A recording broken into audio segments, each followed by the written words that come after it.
আসসালামু আলাইকুম। আজকে আমরা আমাদের গ্রামের পাশে এক গ্রামে কাজ করতেছিলাম। কাজ করতে করতে কারেন্ট চলে যায়। সেজন্য আর কি বসে বসে সময় কাটতেছিল না, তাই ছোট ভাইরা বল খেলতেছিল।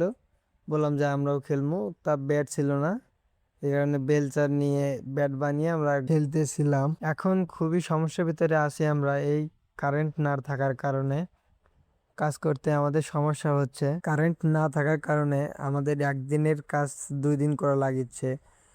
মোটামুটি একটা সমস্যার ভিতরে আছি, এই কাজে লস হয়ে গেছে, কিন্তু তবু আলহামদুলিল্লাহ। হয়তো এই কাজে লস গিয়েছে, কিন্তু অন্য কামেও হয়তো আমি লাভ করতে পারবো ইনশাল্লাহ। আপনারা আমার জন্য দোয়া করবেন, আল্লাহ তাআলা আমাকে যেন সুস্থ রাখ এবং আমার বাবা মার আশাগুলো যেন পূর্ণ করতে দেয় ইনশাআল্লাহ। সবাই ভালো থাকবেন। আসসালামু আলাইকুম।